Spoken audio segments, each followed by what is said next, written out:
In this lecture, we are going to start a sort of new topic, a power series.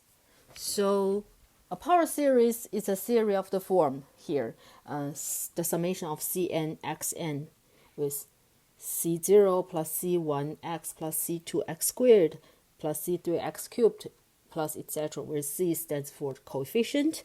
Okay, so pretty much you're having a polynomial.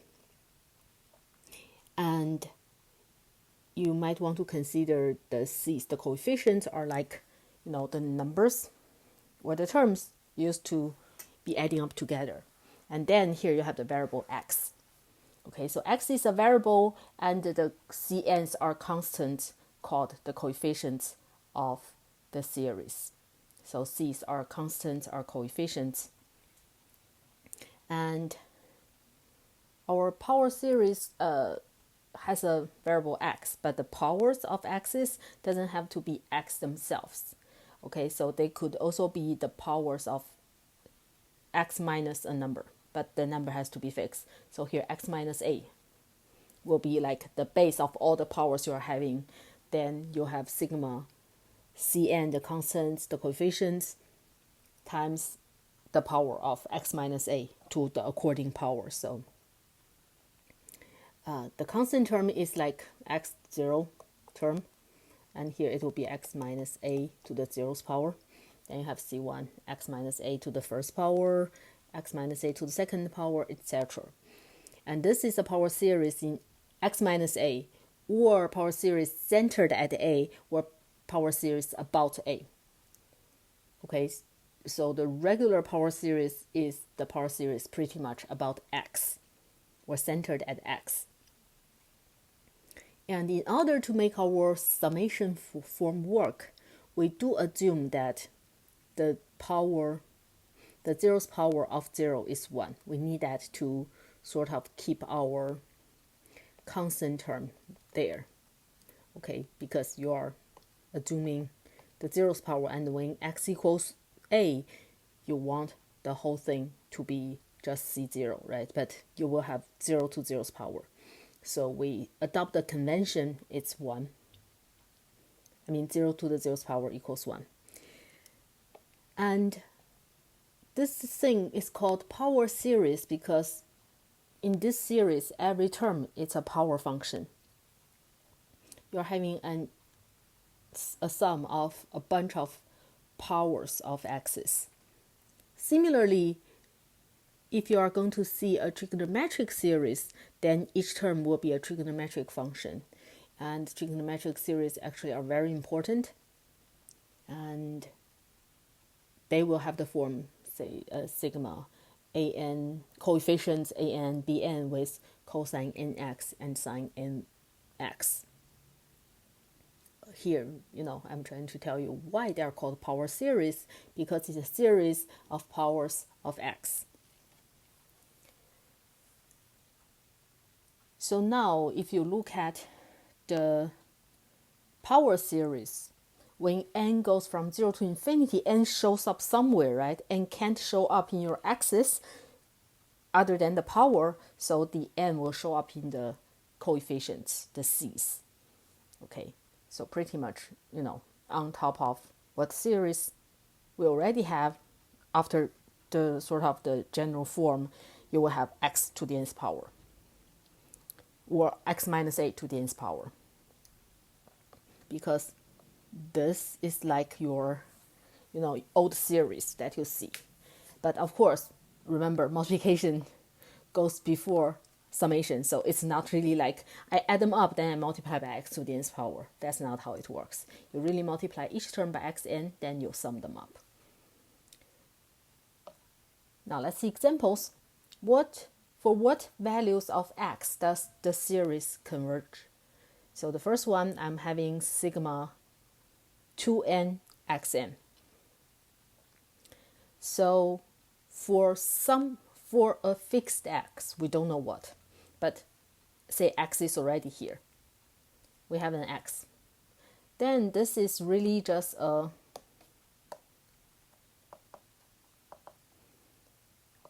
two x to the nth power, right?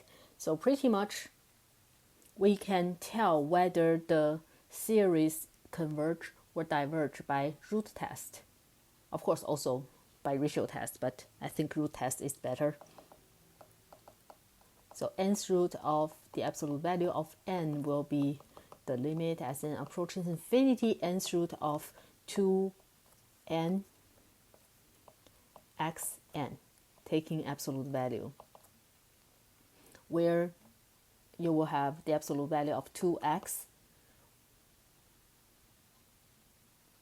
and that means when we have our L less than 1, which means x is less than 1/2 but greater than negative 1/2, the series converges. And when the L is greater than 1/2, the series diverges by the root test. Now, when the absolute value of 2x equals 1, the root test fails, so we don't know. Then we need to really look at the series itself. But the limit as n approaches infinity of an xn, the term itself will be the limit as n approaches infinity to x. Well, let me absolute evaluate to x to the nth power, which will be 1 to n. But this one is a solid one, right? So you really are multiplying 1 forever. That gives you 1. And that means the series diverges. And so we only have this part, the series 2n xn is convergent, and that is 2x less than 1, or absolute value of x is 1 less than 1/2, which means x sits between positive 1/2 and negative 1/2, right? So x is in negative 1/2 to positive 1/2,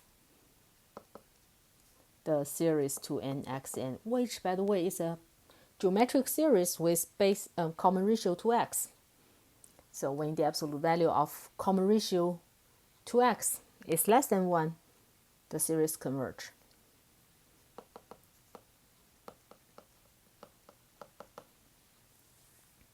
Okay.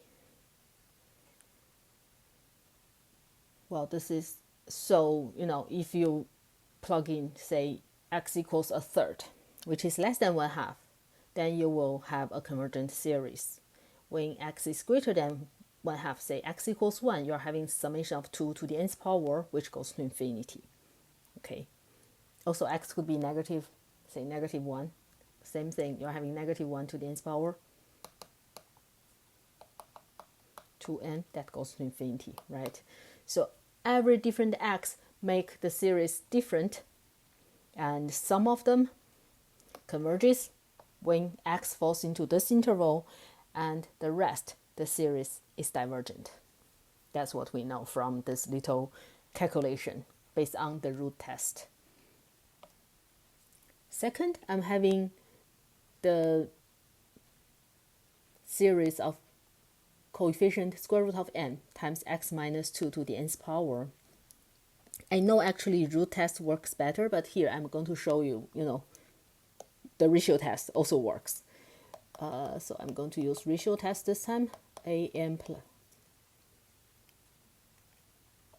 plus 1 over an, and that will be the limit as n approaches infinity, square root of n plus 1, x minus 2 n plus 1 over root n, then x minus 2 to the nth power, absolute value. So this is the limit as n approaches infinity, square root of n plus 1 over n, that's this part, times n and n cancels each other. I have x minus 2 to the first power. By the way, here I should cross out the whole thing, since I'm canceling the power, nth power of x minus 2. And the limit of square root of n plus 1 over n, that goes to 1. And this factor doesn't really depend on n anymore. This actually equals for a fixed x, right? You don't know what x is, but it's n, a number. So it doesn't involve n, you can pull it out. And then as n approaches infinity, you take the highest term on top over the highest term on bottom, so you're really having square root of 1, which is 1. So what's left is just this equals 1. What is left is only the absolute value of x minus 2. And that's our L. So same thing, when x, the absolute value of x minus 2 is less than 1, the series converges. When it's greater than 1, the series diverges. When it equals 1, we are having the limit as n approaches infinity. Absolute value of an will be n approaches infinity square root of n times 1 to the nth power, and again that's the limit as n approaches infinity square root of n, which is infinity. So diverges. And that means only when x, the absolute value of x minus 2 is less than 1, which means x minus 2 is sitting between 1 and negative 1, you plus 2 on all three parts of this simultaneous inequality, you have 1 is less than x less than 3. Okay, so the series converges when x is in 1, 2, 3.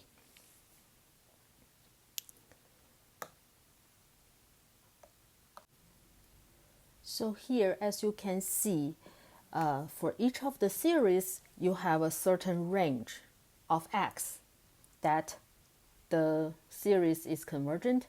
You also have another sort of range or other set of x's where the series is divergent. But if the series is convergent, the range will be like around dA. So here is 2, right? So you have, a sort of an interval around the 2.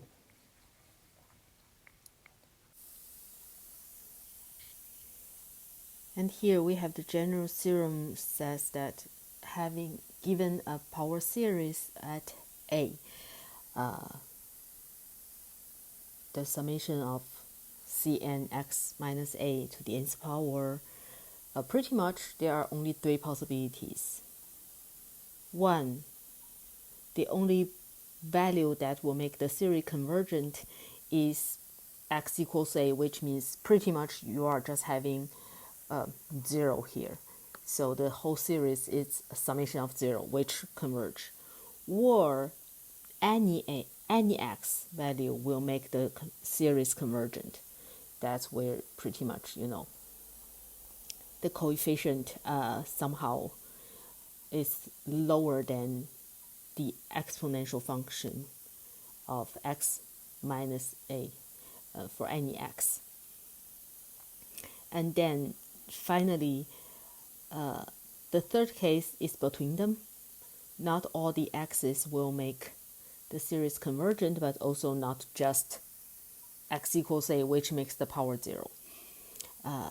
If that's the case, then the x values that will make the series convergent will be around a, and we will have a range where pretty much if the distance between x and a, which means the absolute value of x minus a, is less than a certain number r, then the series will be convergent. And if the distance is greater than r, then the series is divergent. And that r is sort of like our L in the root and ratio tests. That r is the radius of convergence for our power series. And in order to talk about r, we also are going to say, okay, if the interval is just the center itself, then the radius of the interval, which pretty much, well, if you look at the case, this is A, and you are going by a distance r. That's the radius. Okay, imagine we're adopting this definition from circles. So when the series converges only x equals a, pretty much you're only here. That's where r equals 0. And if the series converges for all the x's, that means from negative infinity to positive infinity, and you have the whole number line, and that means r is infinity. Okay, those are the two special cases. And then of course, if r is a particular number that give you this interval of convergence, then r is whatever the number is. And here are some remarks. First, just like again the root and ratio tests, when your x land on the boundary of this interval, which means a is x equals a plus 1 minus r, we don't know. We don't know whether the series is convergent or divergent. You need to check them. Check the two endpoints one by one. Or sometimes you can check both of them at once, but you need to check it. In general, the ratio or root test should be used to determine the radius of convergence. As I said, they are sort of the same, right? I have a number that make the series convergent or divergent. And finally, the ratio and root tests always fail when x equals a plus or minus r. We must check them with some other test. Pretty much you get r from the ratio or root test. That pretty much tells you that it doesn't work on the boundary. So when you translate it into x, it still won't work on the boundary. And so after you get your ratio or pretty much by ratio or rate test, ratio or root test, you are going to have the L being translated into your x. Then for the endpoint, don't do the ratio or root test again. Just find some other ways. Actually, again, they will be pretty obvious when you see the questions.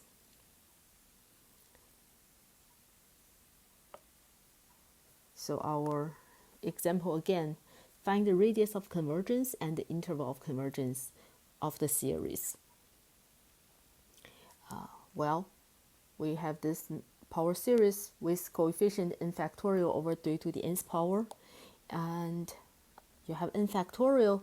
That's the sign that you are going to use the ratio test. So the limit as n approaches infinity, an plus 1 over an, this will be the limit as n approaches infinity, an plus 1. We have n plus 1 factorial x n plus 1 over 3n plus 1 divided by the n factorial x to the nth power 3 to the n. Then I flip it. As n approaches infinity, this is really n plus 1 factorial xn plus 1 over 3n plus 1 times. I flip 3 to the nth power n factorial x to the n. Then my 3 to the nth power and 3 to the nth power cancels each other, x to the nth power and x to the nth power cancels each other, and n factorial and n plus 1 factorial pretty much you cancel the n factorial. What's left will be the n approaching infinity, you have n plus 1 on top, and 3 on the bottom, and x on the top, and also the absolute value. And the 3 and the x has nothing to do with our n. So here we go. The ratio will be the absolute value of x over 3 times the limit as n approaches infinity of n plus 1. And for any x value, you have the x value, x over 3 will be a number. But the limit of n plus 1 goes to infinity. So pretty much you are doing c times infinity unless x equals 0. So you have two cases. X equals 0. The limit equals 0 when x equals 0.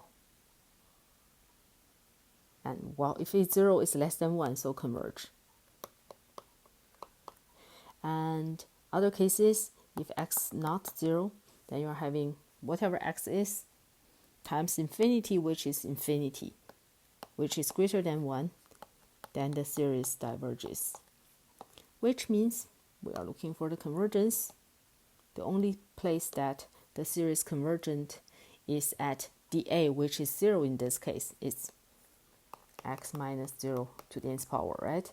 So we know that the radius of convergence, which we denote by r, is only 1 point, 0. And the interval of convergence, which is denoted by I, will be, r is the distance, r is the length. So r is 0 and I is the point 0.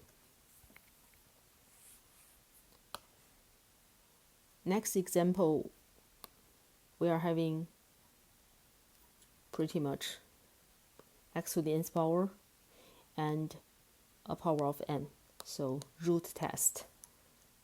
The limit as n approaches infinity, nth root of absolute value of an will be the nth root of 3 to the nth power x to the nth power over square root of n plus 1, taking absolute value. And the numerator will just be 3x and the absolute value, and denominator will be nth root of square root of n plus 1. So that's actually 2n root of n plus 1. Then I can move my 3x outside the limit, 1 over 2n n plus 1. Well, nth root of n goes to 1, always. So this goes to 1 over 1, which is 1. That means the whole limit equals absolute value of 3x times 1, which is absolute value of 3x.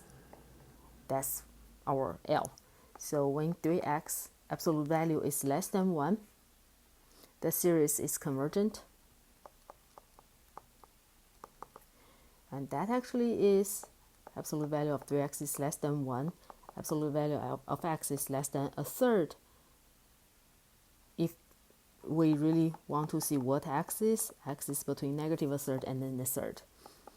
And the L greater than 1, the series is divergent. And when the absolute value of 3x equals 1, well, actually you have two cases. When 3x equals positive 1, which means x equals a third, the series becomes negative 3 to the nth power, a third to the nth power over square root of n plus 1. This is the square root, this is negative 1 to the nth power times 1 over the square root of n plus 1. And this is an alternating series with pretty much square root of 1 over square root of n. So it's like p equals 1/2 p series. And using alternating series test, we know that our Bn, which is 1 over root n plus 1,